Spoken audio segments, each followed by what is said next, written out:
Selanjutnya yaitu stasiun evaporator. Di evaporator ini terjadi perubahan fase dari cair menjadi gas. Hal ini terjadi apabila nira diberikan energi panas sehingga terjadi perubahan suhu. Tujuan dari evaporator ini adalah untuk menguapkan sebagian besar air lebih kurang 80% dari nira encer dengan konsentrasi hingga mencapai titik jenuh. Berikut adalah skema badan penguapan pabrik gula Prajekan. Seperti yang sudah dijelaskan tadi, tujuan dari penguapan ini adalah untuk menguapkan sebagian besar air, kurang lebih 80% dari nira yang berasal dari pemurnian dengan konsentrasi hingga mencapai titik jenuh, dengan kehilangan gula sekecil mungkin dan menghasilkan nira kental dengan densitas 30 derajat BE atau sekitar 60% Brix. Di pabrik gula Prajekan sendiri, terdapat 6 buah badan penguapan dengan sistem quintuple effect yang disusun secara seri dengan satu badan standby. Uap yang digunakan pada badan 1 yaitu uap bekas. Uap nira yang keluar dari badan 1 digunakan untuk badan 2 dan selanjutnya sampai dengan badan terakhir menggunakan uap nira dari badan 4. Sedangkan uap nira badan terakhir dihubungkan ke kondensor untuk diembunkan. Uap pemanas dari badan 1 dan 2 digunakan sebagian untuk pemanas pendahuluan dan masakan. Selanjutnya, uap nira dari badan terakhir masuk menuju kondensor. Dari kondensor ini sendiri yaitu mengembunkan uap nira dari badan terakhir. Dalam bejana pengembunan terjadi peristiwa perubahan uap menjadi embun.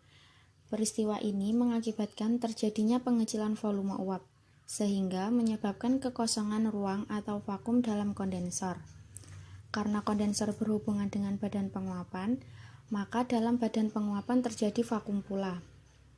Untuk pengembunan terjadi apabila uap jenuh pada suhu tertentu bersinggungan dengan bahan yang mempunyai suhu lebih rendah.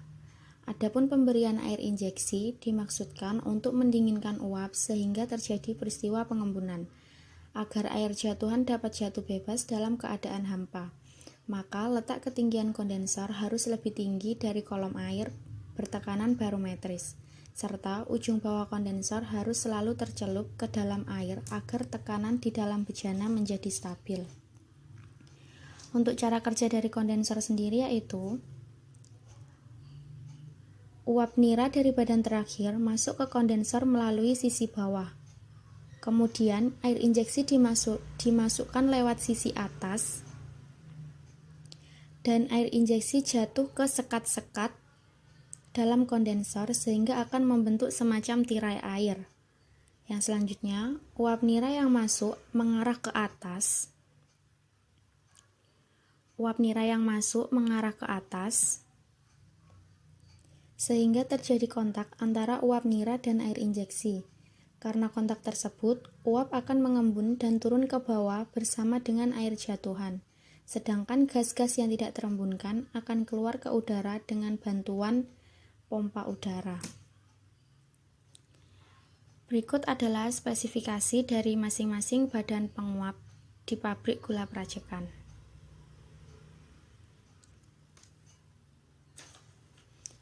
Selanjutnya adalah pengawasan operasional yang terjadi di pabrik gula Prajekan. Pengawasan operasi penguapan didasarkan atas Brix nira kental keluar dari badan akhir sekitar 60 sampai dengan 65 Brix. Kecepatan penguapan tinggi dan pengawasan lain meliputi yang pertama yaitu tekanan vakum pada tiap badan penguapan. Yang kedua yaitu tekanan uap bekas masuk pada badan. Untuk tekanan uap bekas yang masuk pada badan 1 yaitu 0,7 kg per cm². Yang ketiga yaitu kelancaran pengeluaran kondensat. Dan yang keempat yaitu tinggi permukaan nira dalam pan penguapan yaitu sepertiga dari badan penguapan itu sendiri.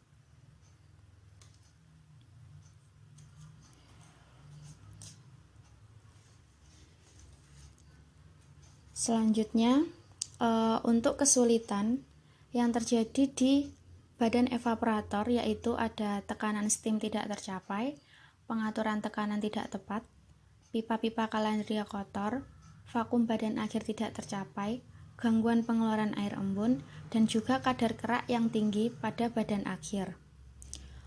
Untuk kesulitan pada nomor 1, 2, 3, dan 4, hal ini mengakibatkan briks nira kental tidak tercapai. Untuk kadar kerak yang tinggi pada badan akhir, cara mengatasinya yaitu dengan melakukan scrub secara rutin dan bergantian.